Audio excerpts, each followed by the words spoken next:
Welcome to the new session. In my class, I was facing an issue that I had made groups of the students, and groups are made so that they work together, go in a unique way, and different minds come together to create a new path, generate something unique, and work towards something new.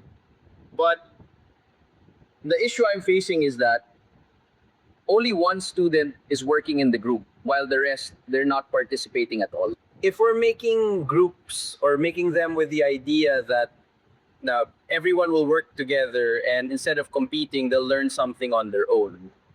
But that's not happening. So you're all masters in your own subjects. There's science, computer, and English teachers here. So what's your experience inside the class? And you must also be doing group work. So what do you think? Yes, sir. As an English teacher, I've noticed that when I conduct group activities in class, only 2 or 3 students in the group actually perform. They actively participate. The rest of the kids stay silent. They can't perform. We face this issue too. As a science teacher, I also noticed that when we make groups, friends end up together and they get distracted. Even after telling them to focus on the task given, they start having fun. So this also becomes a reason for distraction. In my lab, what happens is that one student grabs the equipment and uses it, while the rest just stand and watch. So there's no focus. They all just depend on the one who's using it. After hearing your experiences, I think the problem is quite similar. So how do you overcome this? How do you identify what problems come up? Another issue is that unfair instructions are given. Sometimes students don't understand the instructions properly. Because of this, such issues also arise. From my point of view, this group failure happens because we don't assign roles properly among group members. I mean, they're not divided.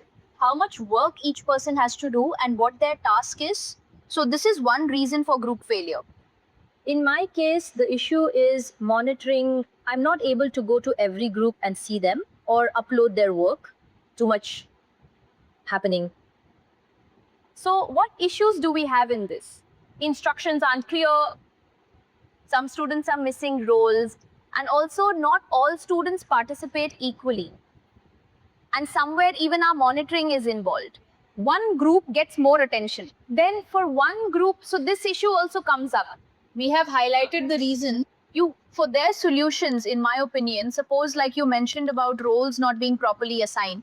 So, if I say finalize the student's place or take a demo before the presentation or commission, then I'll get an idea how much work has been divided and in what way the roles have been assigned. So, I'll get an idea from that too. So, this is a proper solution, in my opinion. Yes, every group has this, and while making noise, everyone, like in a dance, everyone is involved, every child, and everyone performs their task. I understand this answer. Now, if we have to assign roles and do monitoring and all, then if I assign someone, they should clearly understand their role. Who is the writer in the group? Who is the checker? And who is leading? So that everyone knows what their tasks are and what needs to be done. If one person is working, then two others should be like watchmen, when also staying busy with their own work. We can also focus on this rule that every group member will participate. No one will remain silent. After listening to everyone's solutions, I realized that our group work isn't a failure. It's actually our lack of planning that leads us toward failure. So, if our planning is strong, our group will be successful, not a failure. Absolutely. If we change our strategy and improve our planning a bit, then this same activity can be successful. So just like we identified the problem and you all shared solutions and shared your thoughts, it shows that just forming a group and leaving it, meaning we shouldn't leave the kids surprised either. They should be monitored, given instructions, and closely supervised to ensure the work is actually being done and not just bypassed. So overall, today's session was really good. Next time when we create a new stage or try new things, we'll avoid all these issues.